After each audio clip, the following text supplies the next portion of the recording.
Assalomu alaykum, hurmatli ijtimoiy tarmoq foydalanuvchilari, qadrli obunachilar, sog' salomatmisizlar? Hammanglarga tinchlik, xotirjamlik, oilaviy, totuvlik, yurtimizga osudalik davomiyligini tilab, yangi dasturimni boshlayman.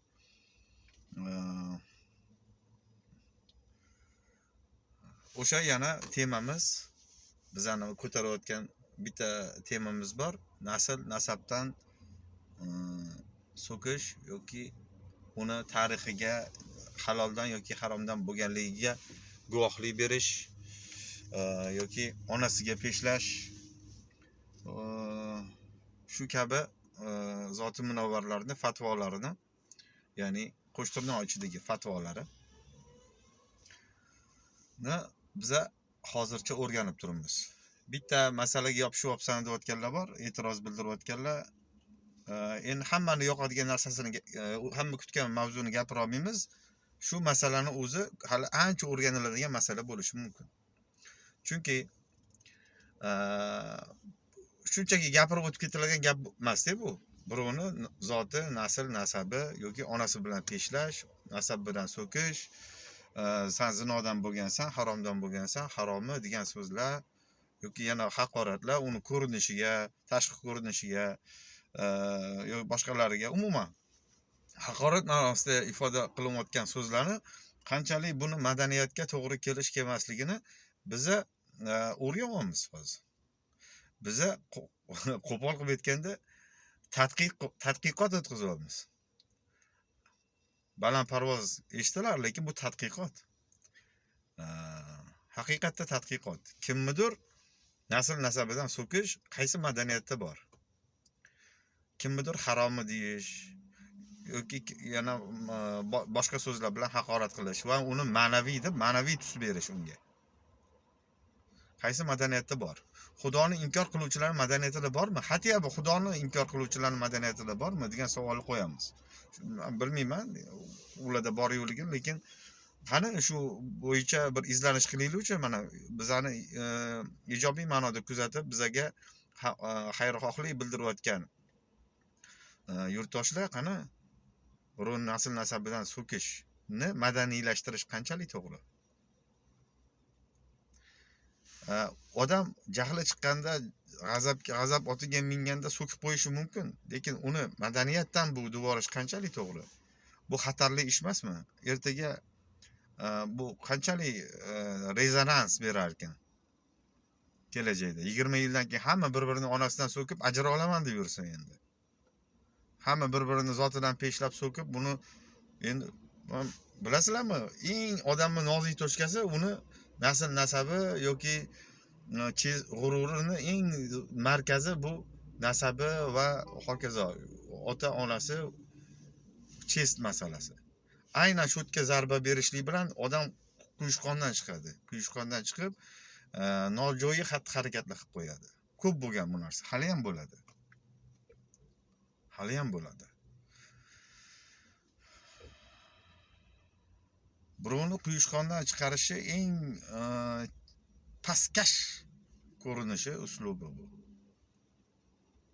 Bu narsani madaniyatdan deyish, bu menimcha o'ta manqurt odamning ishi. Menimcha emas, aniq manqurt odamning ishi. Nasl nasabdan so'kishi, qanaqadir dalillar topib kelib, bu narsaga o'zini so'kishga so'kib olib, qo'rqoqlik qilib orqaga bekinishda bu. Bekinmachoq o'ynamaylik. Filologiskiy, ma'naviy, ma'naviyatda bormi biror nasl nasabidan so'kish? Ma'naviyatda bormi? Qanaqa ma'naviyat ekan u? Qanaqa ma'naviyat ekan? Ketdi bu yoqqa. Ma'naviyat degani bu ma'no degani. Shunaqa deb oqlanadimi endi bu? Nasl so'zini, nasab so'zini lug'atdagi ma'nosini men topib, nasib bo'lsa, mana endi bu yoqqa o'zimga reja qilyapman. Nasl nasab. Bunga ma'naviyat kiradimi? Yo'q, faqat genetikadan iboratmi? Bularni ham o'rganamiz, xudo xolasa. O'rganar ekanmiz. Mani haromi deyapti. Mani haromi deyapti. Mani yetimcha deyapti. Haqorat ma'nosida aytyapti, yetimcha deb. Yetimlik o'zi ayb emas. Lekin uni haqoratga aylantirib, haqoratomuz tus berib, uni yetimcha deb kimnidir haqorat qilish, haqorat ma'nosiga aylantirish bilan maza qilyapti. Gadoy deyapti. Gadoyli ham iqtisodiy tanglik yoki iqtisodiy inqiroz shunga o'xshagan bir iqtisodiy tang odam holati. Bu ham ayb emas, bu ham rizq. Bu xatolari bilan bo'lganmi, yurish turishi bilan bo'lganmi, yo'q o'zi shunaqa oilada tug'ilganmi, nima bo'lishi, u ayb emas. Shu yurt fuqarosi yoki shu yurtda farzandi yoki shu yurtda umuman yerda yashab turuvchi inson. Boshqa yurtda bo'lsa ham vatandoshingiz yoki kamida Allohni yerdagi yaratgan mavjudotlarning ichida azizi inson. Gadoy bo'ladimi? Xullas cho'chqa emas, odam bu ham. Uni huquqlari bor, boshqasi bor. Gadoy deb uni ma'naviy tus berish qo'rqoqlik. Ma'naviy ma'noda gadoy, yetimcha deyish, ketidan nuqta qo'yib haromi deyish, buni ham ma'naviyatga go'yoki bog'lash, bu qo'rqoqlik bu. Haqiqiy lo'ttibozlik bu.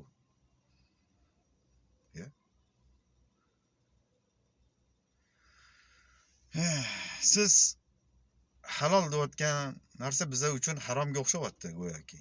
Siz harom deyotgan narsa bizlar uchun halol bo'lib chiqyapti. Ya'ni biron nasl nasabidan so'kish bu siz uchun halol ekan. Bizlar uchun harom bu. Siz uchun bu halol bo'lgani uchun siz bizga bemalol haromi deyapsiz. Lekin bizlar uchun halol emas bu.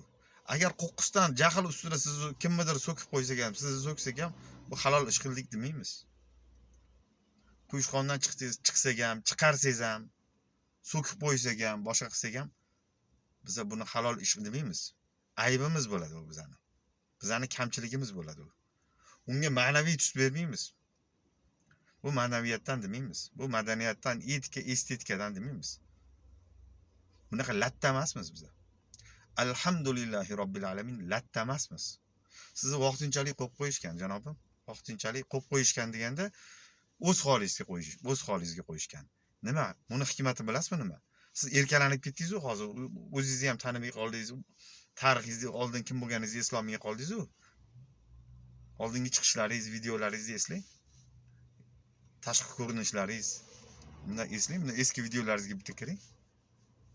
Kirib turishingiz kerak, ha? Kirib bundan hayron qolasizmi? Bunga qarab, hayron qolasizmi? Unaqa odam tashqi ko'rinishiga, nasl nasabiga o'tmang. Balki men sizni tarbiyalab turaman ijtimoiy tarmoqda.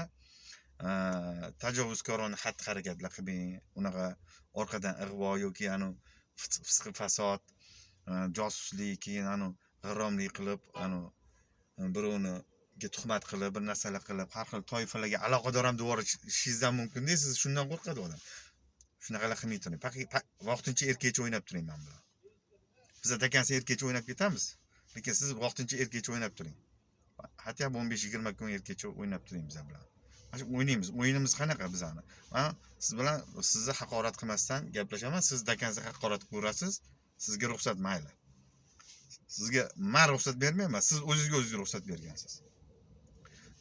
Bizlar shu suhbatlar mobaynida buni qanchalik to'g'ri, noto'g'ri ishligini endi bu yog'iga o'zimizda mana yurtdoshlarimiz, ota-bobolarimiz, ajdodlarimiz ma'naviyat bo'yicha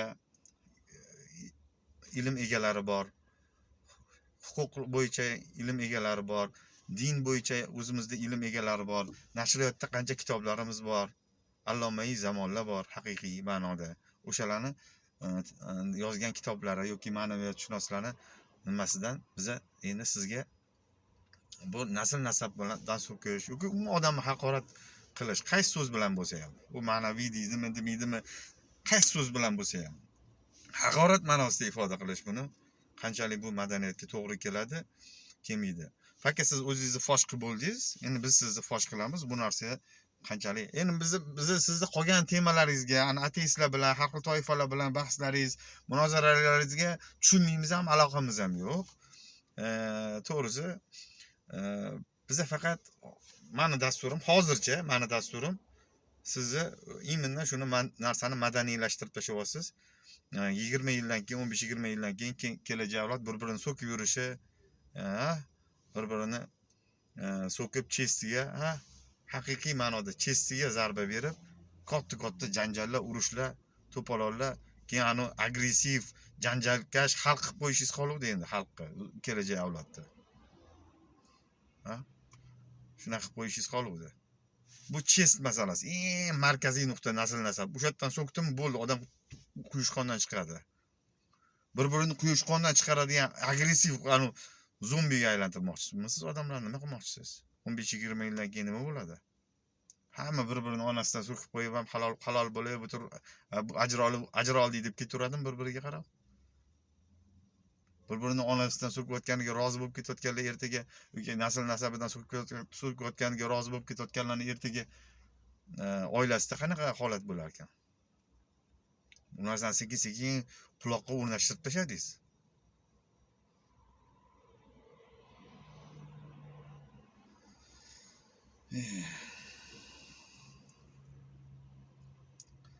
Gado, yetimcha, haromi deyishlar.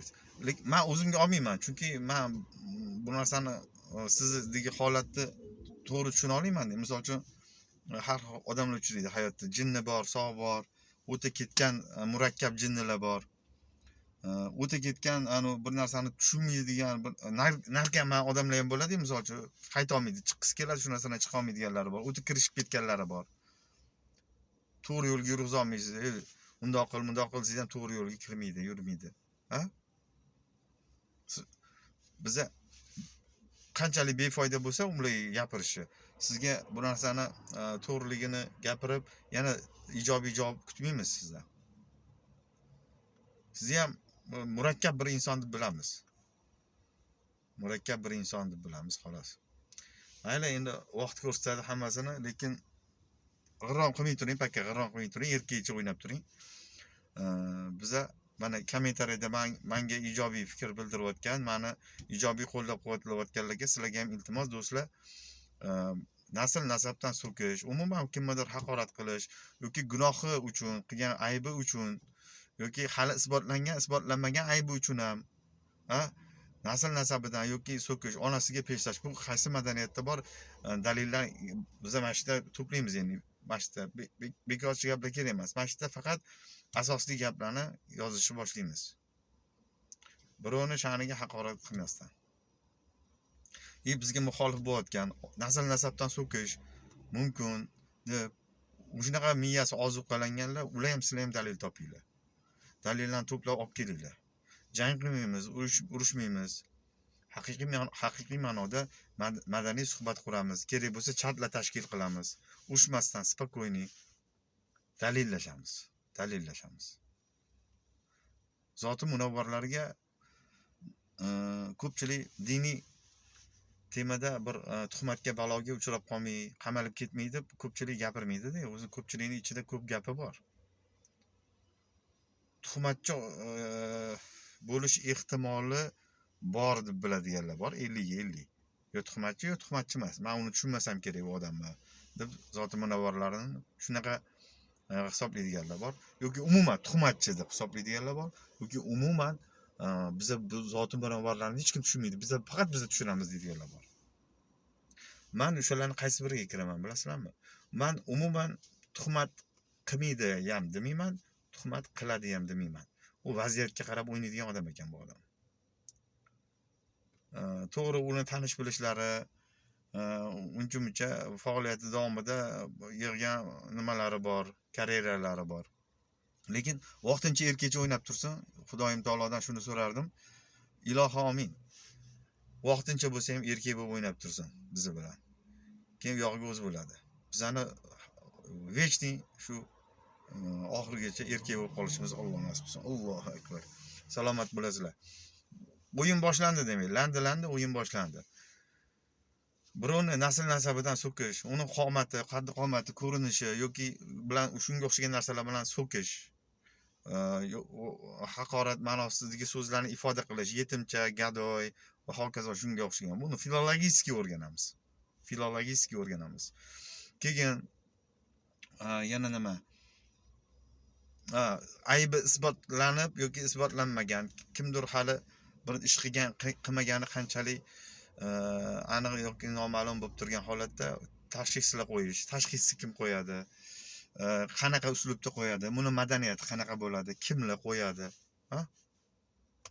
Kimlarga aytiladi, kimlarga ma'lum qilinadi. Bu narsalar haqida ham bir qancha ma'lumotlarni to'plab o'rganamiz, izohlarda yozamiz. Izohlarni to'plab biz ham o'zimizcha bitta kitobcha qilamiz. Nasib bo'lsa buni madaniy uslubda, madaniy nimada o'rganamiz, tadqiqot qilamiz va nasib bo'lsa bitta kitob holiga keltirmasak, ertaga kelajakda katta urushdan o'zicha ogohlantirayotgan, yurtga xavf solayotgan har xil uni ko'zlariga ko'rinadigan qanaqadir xavflardan ogohlantirib, naborot xavf xatarni yaratib qo'yayotgan bo'lishi mumkin bo'lgan odamni biz fosh qilamiz inshaalloh. Boshladik do'stlar. Salomat bo'lasizlar, omon bo'linglar. Hammanglarga Alloh yor bo'lsin. Alloh taolo o'zi ikki dunyo sharmandaligidan o'zi asrasin. Keyin nima edi? Sochimni oldirdim, maosh oldim, soch soqolimni oldirib oldim. Nima qilay, ozgina qiynalib qolganman deb ozgina bizga qarshi odamlarga nima deymiz? Tasalli beramiz. Bitta maza qilib olishsin. Salomat bo'linglar, omon bo'linglar.